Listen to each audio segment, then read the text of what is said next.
Hello folks. I'll give a couple people some time to join here. We're just kind of getting started. You are in the benefits of low volume drum practice video, so I'll try to make this as interesting as possible for you. I know everyone could use a couple laughs here and there, so I thought I'd start off a little bit different, but before I get into that, a couple of my colleagues have also been doing some fantastic videos. So if you go to the Music and Arts Facebook page, in the last couple days you'll see a couple great videos with some pro audio gear, with some new reeds and stuff like that. So please feel free to go to that page to support them as well. So I thought I'd start this off by telling a couple of my favorite drummer jokes. So I'll do my top three. I'll make it short. I won't make it too long-winded, but I felt that'd be a good way to break the ice into this world. So my first one is a classic. How do you tell if a drummer's at the door? I'm going to wait to see if a comment comes in to see what the answer. I can't really see it that far. The knocking speeds up. Ha ha ha. Awesome, right? The second one, what's the last thing a drummer says in a band? Any takers on that one? Can we try one of my songs? From the back. Which is funny, but there's a lot of great drummers out there that have created some fantastic music. Larnell Lewis from Snarky Puppy has put out his own stuff. Please go and check that out. Dave Weckl from the Dave Weckl Band has created album after album of great stuff. Dave Grohl from the Foo Fighters and Nirvana, he's done some interesting stuff as well. So definitely check that stuff out. And my third one, this is my favorite because it's true in so many ways. What is the biggest lie told to drummers? Anyone on that one? Hold on, I'll help you with your gear. We're always the first one's in, the last one's out. That one couldn't be truer because we have the most stuff out of anyone. So pretty awesome. But no matter what any of your bandmates say, they couldn't do it without us. So without further ado, I'll get into my topic, which is titled The Benefits of Low Volume Drum Practice. Sounds pretty obvious on the exterior, right? So drum volume at its most natural point in the acoustic world is very, very high. In some cases over 100 decibels, and I'll get into some of that stuff in a minute. So we always have the disadvantage into how do we take our creative time, how do we practice? What's the best way to practice for us as drummers? And up until a couple of years ago, we really didn't have a lot of great solutions for this. You know, I'm not even kidding. I'll show you a couple demonstrations of a couple things that drummers would have to do to get their kit quiet. Okay, so you throw a t-shirt over a cymbal, and you maybe take a blanket, right? Those of you that fly international know where this blanket came from. And you throw it over the kit, and you try to spread it around. See if I can get this into a couple different areas there. Okay, I think it's covered. And then you sit at your kit, and if you can tell what you're looking at, you'll maybe find it. But to me, it's going to move around. It's going to fall over. The bigger question to any musician and anyone that wants to get better at their craft is, how is something like this inspiring you? Inspiring you to play creatively. If you're playing along to a track with headphones on, how does this translate to putting yourself in that moment of another musician that's recording things and create that impact for you as a musician to continue to grow?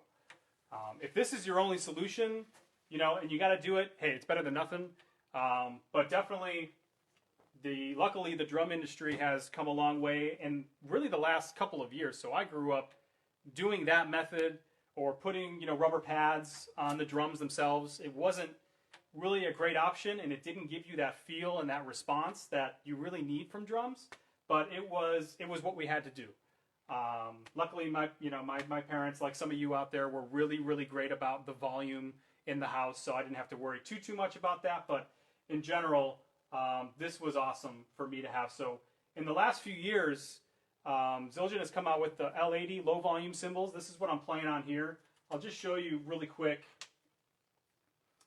This is basically a cymbal with thousands, I'm not going to count them all right now, thousands of perforations, and that's the actual part. When you take mass out of the cymbal to this degree, it removes the overall volume and sustain, and you're going to see you still get some of that benefit of that look and the feel of the instrument, instead of just throwing a rubber pad onto a cymbal or a blanket or a t-shirt.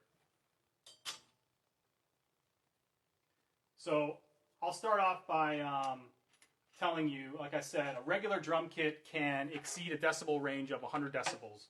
So if you compare that to today's world, that's a chainsaw, that's a motorcycle, that's a jackhammer, so pretty obnoxious things overall. A low volume kit, which is what you see here, brings that decibel level down to around 85 decibels, which compare that to a dishwasher running. Everyone that has one in their kitchen knows that that can get somewhat loud, but not to the loudness of an acoustic drum kit with everything else on top of that. So it's, when I tell you that 100 decibels down from 85, that doesn't seem like a lot, but the noise and decibel comparison is not the same as, say, temperature. So if we're at 70 degrees Fahrenheit and then we go up to 75, that level up is just a little bit, right? We know that that's not from 40 degrees to 80 degrees, but to give you a comparison, 100 decibels is 8 times louder than 70 decibels. So you got to remember that on the spectrum as you're comparing and as you're reducing. I'm not going to get into all the additional science and stuff like that, but I just wanted to give you guys a little bit of an insight on that. So this really, what you have here is a perfect solution for if you're living in an apartment, if you're living in a townhouse, anywhere where you need to be cognizant of your volume level overall is going to make this a lot more solution oriented for you. So it's better than stretching out that t-shirt. It's better than taking a blanket out and throwing it on your kit. You know, blankets are for nighttime, not for drumming, or it might be good for inside of your kick drum. But overall, anywhere where you want to play where it's not going to be as loud is going to make this work well. Now, electronic kits work super well for this too. Not going to discount that, but for me and for anyone that's trying to learn or teach drums, I would say learning on a medium like this is going to give you a little bit more better technique development, a lot more than your average, electronic drum kit, which doesn't give you that response. Yeah, there's things involved in there that you can play around with, but overall, that's going to be a lot better for you. So I'm going to compare first, before I play around the kit, I'm going to compare this is the Evans Sound Off mesh head. It's a single ply mesh head. I'm going to compare that to an acoustic drum, which we all know and love. So first, let's do the acoustic drum first. I got enough drums around here, I think, right? So here, I'm not going to blast it, but you guys are going to know what this is going to do here.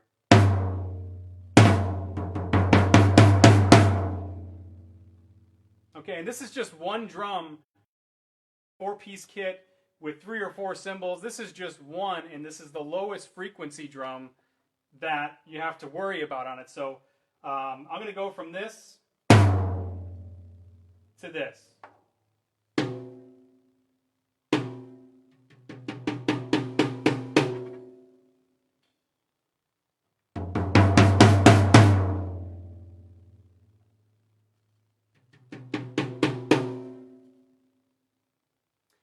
I tried to set up the microphone as best I can to illustrate. You're also getting some tonality with the bottom head. So it's not like you just hear a big thud like on an electronic drum pad or something like that. So that's an added benefit. It's not just its lower volume, but it gives you the response. And it's pretty springy, but it's better than the alternative, right? It gives you the response of a drum. To the degree, if you tune it the right way that you want to tune it, you'll get that resonance from the bottom head, and you'll actually get a tone out of the drum.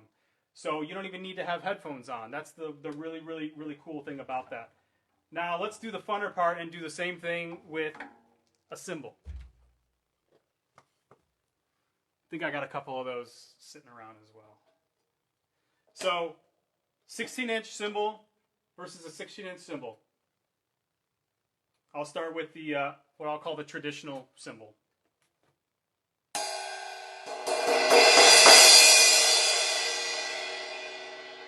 Should have told you guys maybe to turn your microphone down because the gain might have popped out, but I didn't even hit it that loud, and this is exactly, you guys know exactly what's going to happen with that. So I'll go from that again.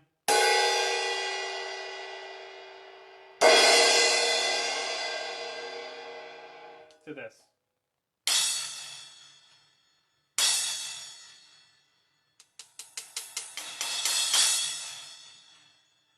So at full volume, full capacity, you know, you can't make that cymbal any louder than it was designed to do. Just like with this cymbal, what was done to this cymbal with all the perforations and holes is only going to make it so loud. So even if you overplay, which is not recommended, because if you overplay anything, you're gonna pop a head or you're gonna crack a cymbal. But you can play as you would normally play on the cymbal, and it's not going to make as much noise. So what more could you ask for as far as drums that give you a feel, response, and tonality, as well as cymbals that give you response and feedback as well, without having blankets where you have to guess where everything is on the kit. So I'm going to play a little bit around the kit. I'm not going to play anything blazing. I just want you guys to hear kind of in context with the kit how this is looking and how this is sounding. So turn the snare wires on here.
So pretty cool that I can play freely and normally, you know, and not have to, you know, the kids are in bed at night or I have siblings in the house that are doing other things. I can play normally and everything is taken care of. So again, the benefits, and you know, you may be watching this as a drummer, as a parent, or you know a drummer, again.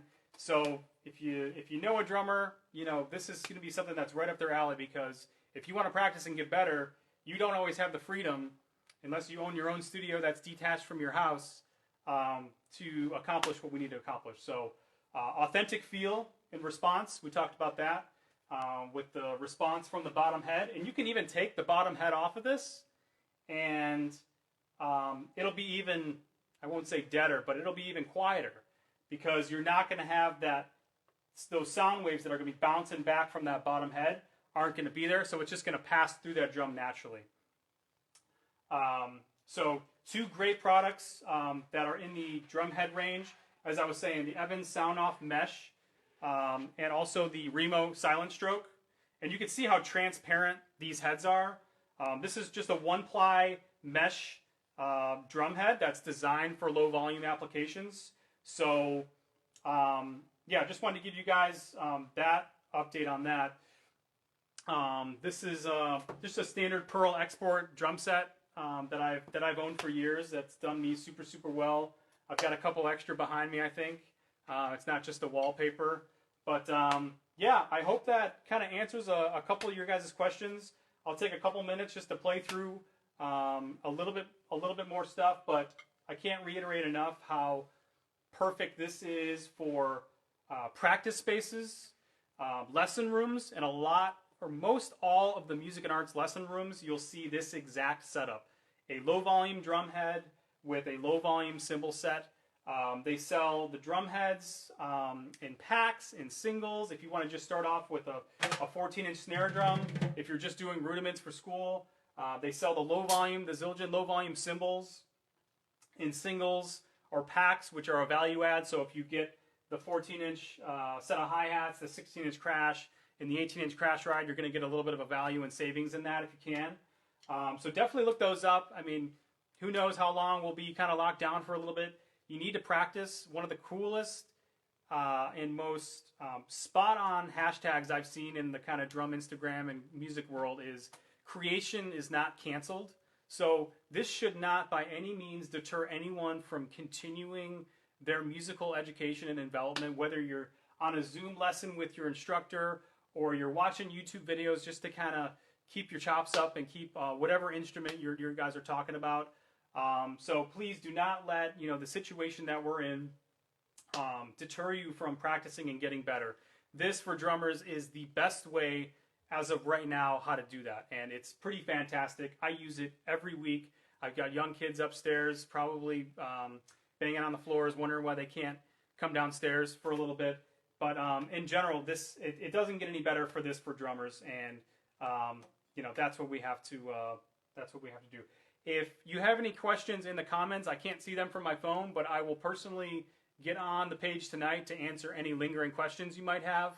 But other than that, I hope you guys have a safe rest of whoever knows how long this is going to happen, but I just hope you guys stay safe and keep creating. If you have any opportunity to follow your favorite musicians and support the content that they're creating, buy an album, do anything like that to help support the performing arts right now, that would be super appreciated. On the Music and Arts Facebook page, we're going to be doing a lot of different content, a lot of different lessons, just different ideas to try to keep you guys occupied. If you have any suggestions, feel free to put those in the comments. Thank you guys so much for tuning into this. I hope it was helpful. And again, if you know a drummer that this could help, definitely let them know. Thanks, guys.